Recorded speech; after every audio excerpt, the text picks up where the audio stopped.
হে guys welcome back to my YouTube channel Dibakar vlogs. আৰু আজি যাত্ৰা আকৌ আৰম্ভ কৰিলোঁ মানে ৰঙিয়াক গেলে। আৰু প্ৰথমে ফিল্ডক গেলে আহি গ'ল। আৰু কিন্তু আজি আমাৰ ফিল্ডত কোনো ধৰণৰ কাম নাই। মানে আজি আমাৰ আণ্ডাৰ 14 ল'ৰাকেইটাৰ মেটচ আছে ধৰা কৰাত। চ' আশিক দা আৰু মোক মানে লগত যাব ক'লাক। এইফালে আমি বঢ়িয়া কৰা আশিক দা আৰু মই টিমটো লৈ আহিলোঁ। আৰু এখন আহিছে মানে ধৰা কৰাৰ ফিল্ড। চ' এইফালে মেটচ চলি আছে, মানে আমাৰ মেটচ এখন ছেকেণ্ড হাফত আছে।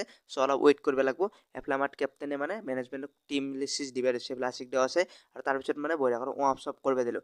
কাৰণ ৱাৰ্ম আপটো কিয় কৰিব লাগে চবেই জানে। ৱাৰ্ম আপটো কৰিলে বডিটো ভালকৈ খুলি যায় আৰু মেটচতো ভাল পাৰফৰ্মেঞ্চ কৰিব পাৰি। চ' ৱাৰ্ম আপটো কৰি ল'ব দিলোঁ বঢ়িয়া কৰি। এইফালে আমাৰ টছ জয় মানে প্ৰথমে বেটিং কৰিলাক। এইফালে বেটিং কৰি আছে বঢ়িয়া কৰি। আৰু কাৰোবাৰ যদি এই মেটচখন চাবৰ কাৰণে ইচ্ছা যায়, আমাৰ চাংচাৰি নাপতে যে টোলগেটটো ৰাইট চাইডে মানে ফিল্ডখন আছে, এতিয়া চাব আহিব পাৰে। আৰু এই মেটচখন মানে ছেটাৰডে আৰু ছানডে মানে হয়, কাৰণ খেল মানে এখন স্কুলৰ প্ৰথম না, সেইকাৰণে এলাও নাই বেলেগ দিনা। চ' ছানডে আৰু ছেটাৰডে আহি গ'লে হ'ল মেটচখন চাবৰ কাৰণে। আৰু এইফালে মানে ফাইনেলি আমি মেটচখন জয় গ'লোঁ। এইফালে কুল ডাউন কৰিব দিছে, এতিয়া মানে আমি ঘৰত যাওঁ।